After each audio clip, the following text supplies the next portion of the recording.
In this video, I'm going to walk you through everything you need to know about the new party grind spot, Dehkia Gyfin Temple.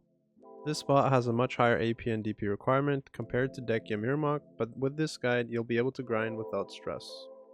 What you need before you start. The very first thing you'll need is a Dehkia Lantern level 1, and level 2 Lantern will not work at this spot. If you don't have any Dehkia Lanterns yet, you can get a level 1 Lantern by completing a short quest line from Ethereal at Olin's Valley in Odolita. I'll have a guide linked in the video description if you haven't done this before. If you've already completed the quest line but your lantern is currently level 2, you can simply craft a level 1 lantern using the recipe below. 1000 copper ingots, 1000 black crystals, 300 magical shards, 500 magical lightstone crystals, and 1000 Dehkia's light. Also keep in mind that only one person in the party needs to activate the lantern. Crystals and setup. To grind this spot efficiently, I highly recommend using knockdown resistance crystals since the mobs here knock you down constantly. You'll want to use adamantine crystals from the marketplace, either ancient magic crystals of nature or the red battlefield versions. The black magic crystal alternatives gives very little knockdown resistance and aren't really worth using. You can also slot in a crystal of stalwart fortitude for extra survivability. For reference, I'm sitting at 430 DP, and the monsters still hit very hard. Because of that, I also run 2 frozen bitterness crystals for additional damage reduction. That said, with all these defensive crystals, I end up being below AP cap, which honestly makes this spot not worth it for me personally. I can grind other spots more comfortably and with better efficiency.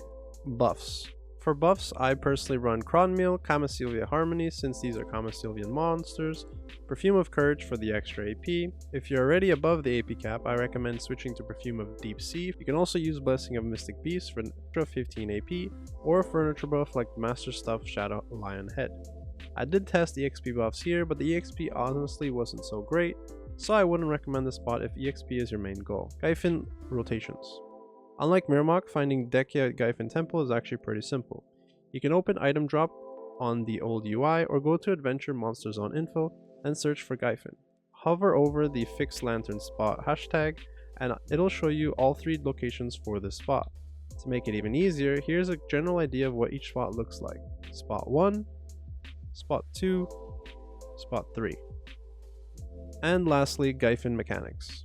Now let's talk about the mechanics compared to Mirmak. This spot does have a few mechanics, but once you've done it once, they're very straightforward and repetitive. The first mechanic, you'll start by killing monsters as usual until a trial begins. You'll know it's starting when you see the message, "The Void Infested Guardians begin your trial." At this point, 2 mini monsters will appear in the center, but they're unkillable. Around the area, you'll also see 3 statues. Your job is to find and destroy both purple statues. Once you do, you'll get a buff that lets you kill the 2 mini monsters much faster.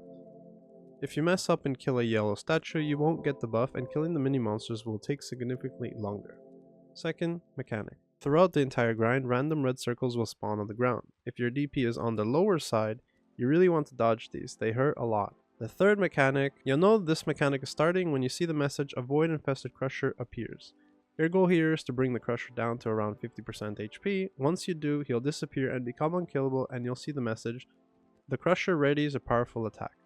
Just like the first mechanic, you'll need to destroy both purple towers to get a buff. After that, you will finish off the mini boss. Once he's dead, you'll clear a few waves of mobs and then move to the final mechanic. Final mechanic. This starts when you see the message, "The Void cannot be controlled." 3 towers respawn and this time you'll need to destroy all of them. Go near one tower and start attacking it so mobs begin to spawn. Kill those mobs until the final boss slams the ground, knocking everything down and letting you kill them quickly. Repeat this process for the remaining towers, and that's it. After this, you simply repeat the process for the rest of your grind. If this guide helped you out, make sure to leave a like, and if you want more party spots or endgame grind guides, consider subscribing. Thanks for watching, and I'll catch you on the next one.